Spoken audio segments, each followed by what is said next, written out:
Добрый день, Лейлла Калибековна. Добрый день. Я хотел бы с вами побеседовать на тему о том, что происходит сейчас и что изменилось в вашей жизни. Ну, вы уже живете 6 лет в Женеве. И за последние 2 года произошло какое-то очевидное обострение, в том числе и в местной прессе. Вопрос такой, что изменилось в вашей жизни за последние 2 года? И насколько сейчас вы ощущаете себя в безопасности в стране, учитывая, ну, скажем так, самые различные сценарии развития ситуации с политическими оппонентами и Назарбаева, и других авторитарных стран? После заключения брака моего сына Ильяса в 2007 году с Мадиной Аблязовой, известно, дочерью политического оппонента президента Казахстана Нурсултана Назарбаева, мы, как люди, хорошо информированные о страхах Назарбаева и о его ненависти к личностям, которые могли бы представлять хоть какую-нибудь опасность для его безграничной власти, понимали все риски для нашей семьи и необходимость просто спасаться от неизбежной расправы, которая могла нас ожидать, от диктатора. И это стало главной причиной, заставившей нас покинуть в 2007 году нашу родину. Уехав из Казахстана и прекратив на тот момент политическую бизнес-активность, я и мой супруг Виктор Вячеславович тем самым послали очевидный месседж Назарбаеву, что брак нашего сына не является политическим вызовом, предательством по отношению к нему и тем более по отношению к стране и народу Казахстана. Это также не является коррупционным фактором и тем более объединением в некую террористическую группу, как сегодня власть Казахстана хочет это представить. Виктор Вячеславович лично предлагал свою помощь в разрешении данного конфликта, конфликта между Тимуром Кулебаевым и Мухтаром Аблязовым, если говорить конкретно, руководителю аппарата президента Казахстана Арслану Мусину. Но ярость богатейшего и всемогущего Нурсултана Назарбаева, как оказалось, не имеет просто государственных границ. Мы хорошо представляем сегодня опасность и чем может закончиться вся эта история преследования нас и наших детей, родственников, которые вынуждены были также эмигрировать из Казахстана. Ведь заказчиком все-таки является президент государства Казахстан, объявивший всю нашу семью вне закона. Нам известно, что Назарбаев использует весь государственный ресурс сегодня, действуя и по линии Министерства иностранных дел различных государств, силовых ведомств, Центральное бюро Интерпола в Казахстане, а также заинтересованную бизнес-олигархию, оказывая давление по всем направлениям на то, чтобы наша семья не смогла получить политический статус. По нашей информации, Назарбаев различными средствами старается добиться поддержки и понимания у сильных мира сего, так сказать, представляя ситуацию в выгодном для него свете. Если проще сказать, он пытается защитить себя сегодня, своих детей, своих внуков от созданных им же самим собственных врагов. Сегодня Назарбаев готов платить высочайшую цену за обеспечение собственной безопасности, своей семье и награбленных им богатств. Хочу обратить внимание на тот факт, что Назарбаев не стремится решить конфликт цивилизованным образом. Он пресекал возможности переговоров. Он не пытается решить это, еще раз хочу подчеркнуть, цивилизованным путем переговоров. Он стремится добиться решения в привычном для него стиле. Нет человека, нет проблем. И Алексей, отвечая на ваш вопрос, в общем, могу сказать, естественно, что эта вся существующая сегодня опасность вокруг нашей семьи, естественно, не может не влиять на наш образ жизни и на нашу сегодняшнюю деятельность. То есть вы допускаете даже, что в такой стране, как Швейцария, существует некая физическая опасность и риск устранения, в том числе казахстанскими спецслужбами? Ну, конечно, даже не сомневаюсь, что подобные попытки находятся в разработке казахстанских спецслужб. Вот, например, понимая всю степень опасности, вот, особенно после озвученных угроз представителям евразийской группы Александром Машкевичем в адрес моего сына Ильяса, я в 2011 году встречаюсь с доверенным лицом семьи Назарбаевых, проживающей в Женеве, Саулет Левлесовой. Моей целью было при ее содействии донести до Назарбаевых информацию, что мы не представляем для Назарбаевых никакой опасности, мы не действуем против них. Откровенно надо сказать, что вот Сауле на тот момент как бы реагировала адекватно, ну, как любая нормальная женщина, которая также является матерью, у которой тоже есть дети. Она пообещала узнать, если Апкарда просто применяет тактику запугивания Храпуновых на тот момент, или существует все-таки реальная опасность для нас. В результате, в марте 2011 года, после своей поездки на 8 марта в Астану, куда ее пригласили на традиционную ежегодную встречу президента Казахстана с лучшими представительницами казахстанских женщин, Сауле по возвращению в Женеву позвонила и предложила мне встретиться. Но вот манера уже после этого визита у госпожи Тлевлесовой в корне поменялась. Она сообщила, что была крайне удивлена, можно сказать, неприятно удивлена степенью негативного настроя против семьи Храпуновых в команде Назарбаева. Ближнее окружение семьи Назарбаева, как сказала Саулет Левлесова, особенно молодежь. Вот буквально с ее слов, цитирую слова Сауле, готова порвать любого за Нурсултана Назарбаева. И сообщила она это очень, вот знаете, так сказать, с пафосом. Важной вот информацией она также считала, которую она очень, так сказать, как ответственное лицо. Вот уже стиль был такой, как будто ей делегировали это право сообщить мне. Она считала информацию, что в Аккарде приняли решение, если не смогут ликвидировать Мухтара Аблязова физически, будут бить по детям, чтобы Мухтар Аблязов корчился от боли. И это она все сказала с чувством, с расстановкой, чтобы до меня дошло. И действительно, сразу же после этого разговора исполнители заказа президента Казахстана Нурсултана Назарбаева стали активно следить за семьей моего сына Ильяса Храпунова и его супруги Мадины Аблязовой.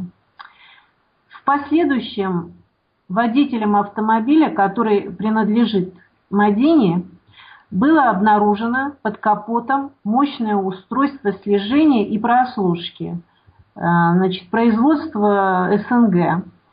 В момент обнаружения этот водитель получил сильнейший стресс, так как по своему размеру устройство напоминало взрывное.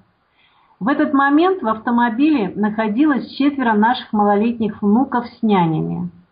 Вот, отмечаю, что при этом Мадиночка, стала вновь совершенно недавно стала мамой. Дети совершенно половина грудные, половина двум по нескольку лет, которые возвращались с детского центра. Вот это и есть, возможно, так сказать, возможный мой ответ на ваш вопрос о существующей опасности для нашей семьи в Швейцарии. Ведь здесь вот еще хочу обратить ваше внимание, угроза была передана в данном случае экс-сотрудницей посольства Казахстана в Швейцарии. Вот она работала в период в посольстве Казахстана, когда в этот период работал господин Булат Утемуратов, назначенный чрезвычайным и полномоченным послом Казахстана в Швейцарии президентом Назарбаевым. Время ее деятельности, ее трудовой деятельности в посольстве совпадало с выявлением правосудием Швейцарии фактов коррупции под названием «Казахгейт». У господина Утемуратова, и даже не сомневаюсь, у экс-сотрудницы Саулет Левлесовой, имеются обширные связи в швейцарском политическом и экономическом эстаблишменте, что естественно. И в 2012 году Саулет Левлесова на момент нашей встречи являлась сотрудницей Всемирной организации интеллектуальной собственности при Организации Объединенных Наций, оставаясь при этом доверенным лицом лично президента Казахстана Назарбаева. Вот что подтверждает сделка на $100 миллионов США продажи акций АО агентства Хабар. Вот если вы войдете в сайт и Республики, и в мой сайт, там презентуются документы, представляются документы, на которых присутствует договор, где между Нурсултаном Назарбаевым и Саулет Левлесовой, и где существует оригинальная подпись президента Казахстана Нурсултана Назарбаева. Лева Калибековна, вот вы сейчас в том числе упомянули об угрозах в адрес вашего сына, высказанных от имени финансово-промышленной группы «Евразийская группа». Мне бы хотелось узнать подробности, если это возможно, об этом факте. В декабре 2010 года и в январе 2011 года мне и Виктору Вячеславовичу дважды были озвучены угрозы Александром Машкевичем, Евразийская группа, по поручению Нурсултана Назарбаева в адрес нашего сына Ильяса.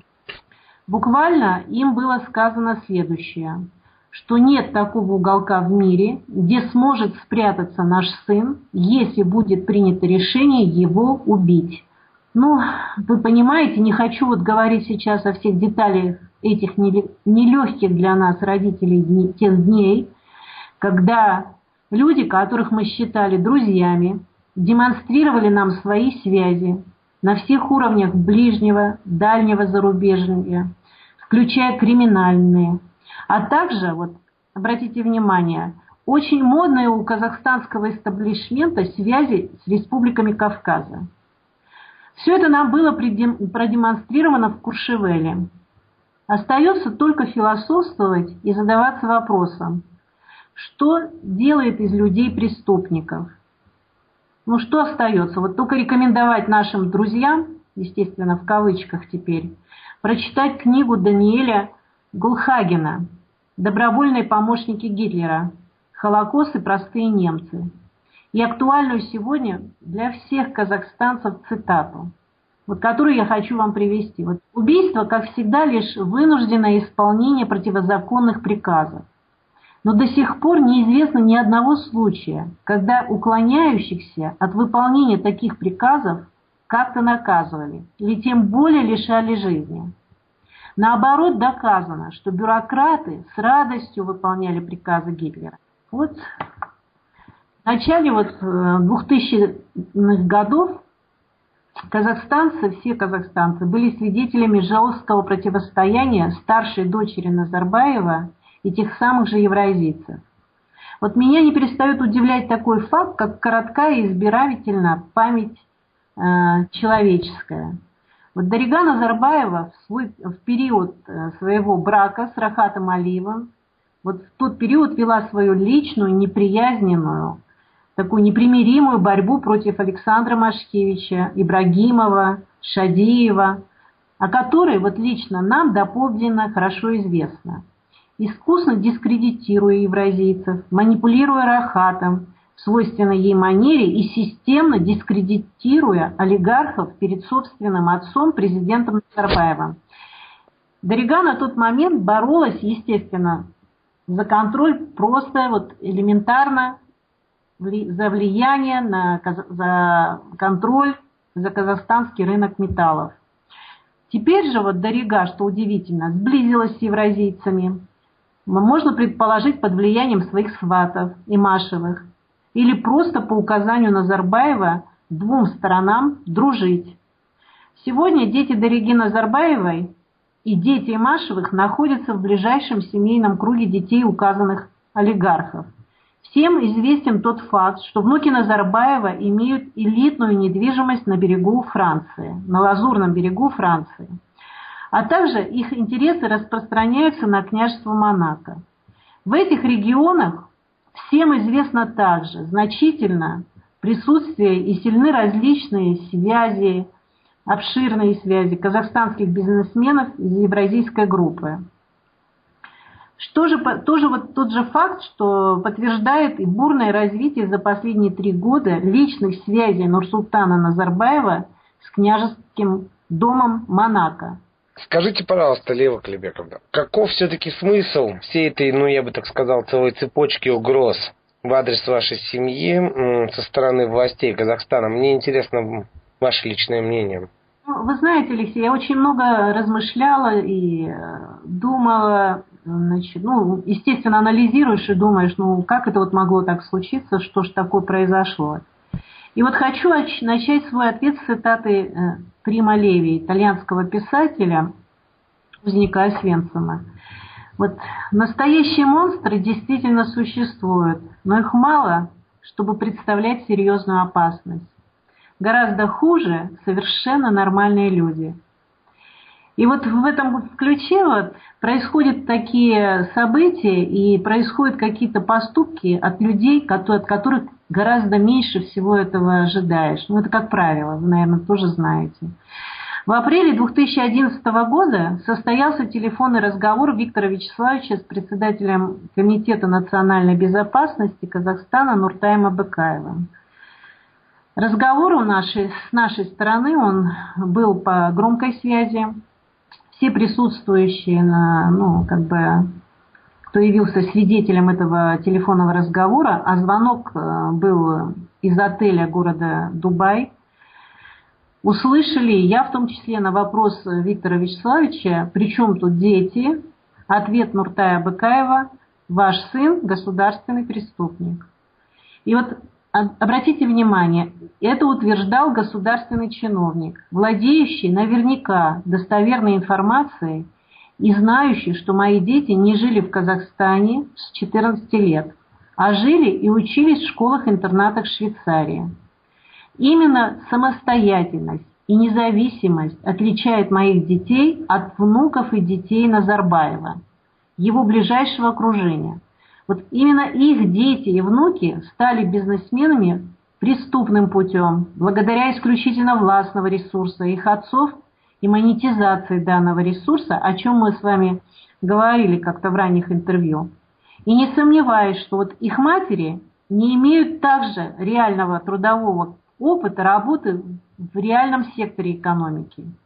Я думаю, что они не работали ни в эпоху советскую, ни постсоветскую, а все получают, вот эти все многочисленные атрибуты богатства и власти, все получают благодаря своих супругов государственных чиновников, в отличие от меня. Сразу же после разговора с Нуртаем Абыкаевым начинают преследовать в Алматы моих родителей. Вот заметьте, моих престарелых родителей, семью моей сестры.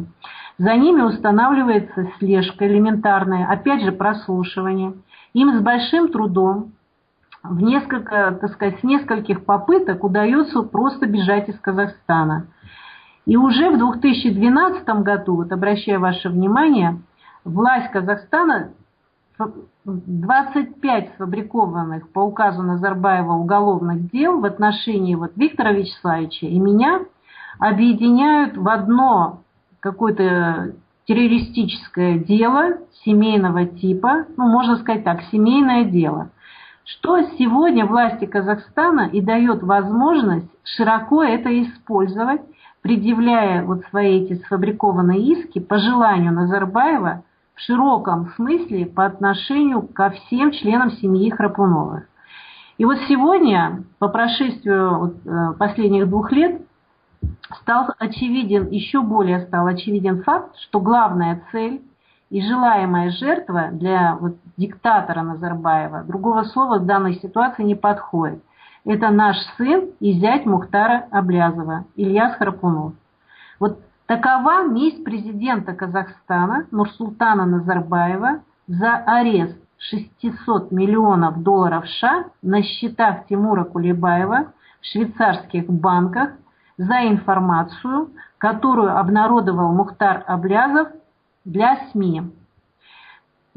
Что могу еще сказать? Мне кажется, что страх и это моя принципиальная позиция, не кажется, вот страх – это сегодняшнее состояние власти Назарбаева.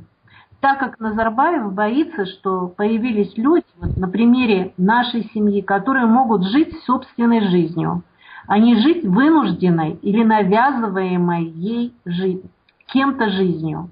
А диктатор на то и диктатор, чтобы стараться полностью контролировать нашу жизнь. К сожалению, не вижу ничего, кроме мести, в действиях президента Казахстана Нурсултана Назарбаева, тем более никакого смысла, так как нельзя жить в состоянии постоянных страхов, как он, читая мемуары о дворцовых переворотах. И вот могу просто всем запуганным посоветовать менять страхи перед смертью на радость от того, что мы все просто живем. Лично я вижу в этом смысл, так как это вызывает просто чувство взаимного уважения, сопереживания, снижает агрессивность и просто рождает оптимизм. Вот моя позиция. Спасибо большое, Лейла Калибековна, за интервью. Спасибо вам, Алексей.